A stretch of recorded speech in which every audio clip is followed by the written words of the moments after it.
Okay guys, let's do story problems with these systems of equations here. That means we have to make two different equations and then solve them, and that's going to give us our answers. But we need to define our variables first. What's that mean? Well, if the problem's asking you how many hours and how much money did you spend, or how many hours did you work and how much money did you make, you need to actually take the time and tell us what your x's and y's represent. So let's read example 1 down here, find out what they want, and define our variables.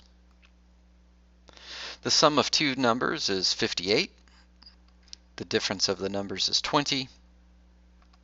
Find the numbers. So they want us to find the numbers. How many? Two different numbers. So I'm just going to choose x being the first number. I don't know if it's bigger or smaller.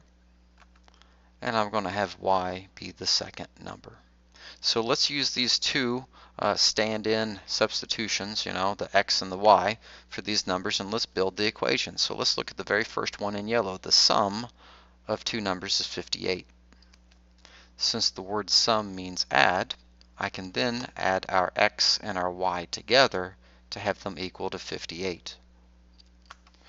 Remember, that word is a lot of times is representative of the equal sign. So is 58, that's where the equals 58 comes from. The word sum would be adding, so here we go, we have the x and y being added. So if we just follow in the same pattern for the second sentence, the word difference means subtract, then we can have the x and y subtracting each other to get the 20. And again, there it is 20, so equals 20. Now I made the decision to go ahead and put the x here first rather than putting the y, because y minus x, it would have kind of flipped the order of it, and I kind of like having my x's on top of x's and my y's on top of y's, because now that we have that, we can go solve using the elimination method. So I won't explain that. You should know how to do it, but let's go through and look at it without anything being said, okay?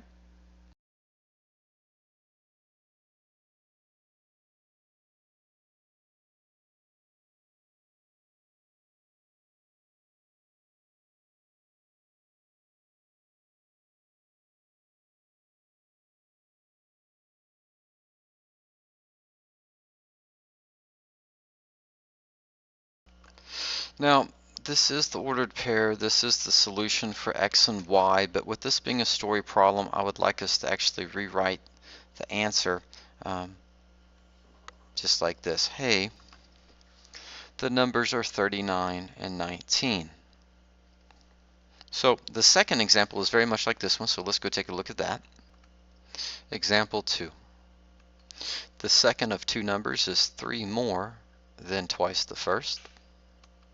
The sum of the numbers is 30. Find the numbers. Well, they're wanting two different numbers, right? Find the numbers. So x will be the first number again, and y will be the second number. It's just nice and easy. You don't have to think about it. Let's go get our first equation now.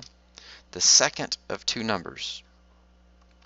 Well, that's easy. The second of two numbers is y, so this would be y. So the second of two numbers is, that's the equal sign, 3 more than. Well, we've got to use the number 3, but the more than is actually meaning add, so that'd be 3 plus. Twice the first. Well, first would be the first number, and our first number would be x. So twice the first, this would be x. Twice the first, 2 times x. So just put all of this together, and that is our very first equation. And this one's very, very easy. The sum of the numbers is 30. So sum, as we already talked about, means add. So we're just going to add x and y up to make it 30, right? So the sum, adding up the two numbers, would be equal to 30. That's our second equation. Now we don't have a lot of room here, so I'm probably going to start over here just to give myself just a little bit more room, but I don't have a good setup for elimination method. This y is over the x, this x is all the way over here on the other side, so elimination method is not going to work. But this y right here, well, we know that it's equal to 3 plus 2x.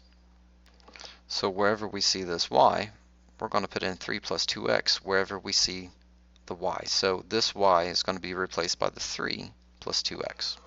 Let's go solve it without having to listen to me.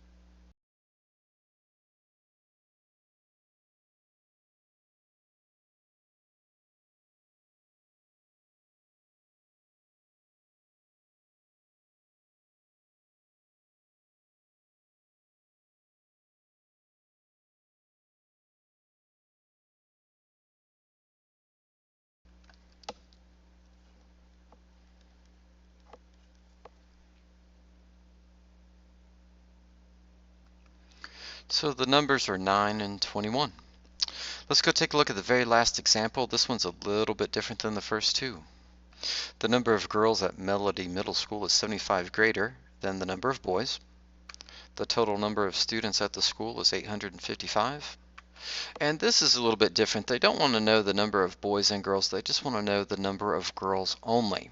But in order to do that, you've got to kind of break it down into a girls-boys setup here. So they easily could have said how many boys, how many girls, but just look at the problem and see what they want. In this case, though, since that's what they want, let's just say that X is the number of girls at the school and Y would be the number of boys. So the number of girls, that's X right here, so this, the number of girls at Melody Middle School, this is, so there's your equal sign. So all of this is just X equals, and then 75 greater than the number of boys. Remember, the boys are represented by Y, and 75 greater than, well, that just means plus. So X equals 75 plus Y. Now, the second one is a lot easier. The total number of students at the school is 855. So if you added up the girls and the boys together, it should equal 855. And when we're looking at it, sorry, but we just don't have a setup for elimination. So substitution it is, this X is all by itself. And it's equal to 75 plus Y. So this X right here needs to turn into 75 plus Y. And since we're having an issue with space down here, let's just start over here so we got enough space to finish this.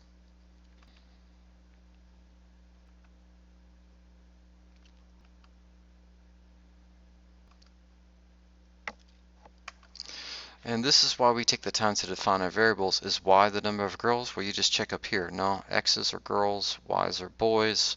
So we don't have what we want yet. So take this, plug it back into one of these, whichever one you want, and we'll be fine. I kind of like the first one right here. So this Y is 390, so that's why we've got the Y is 390 there. We don't really want the number of boys, they just want the number of girls, so let's restate that.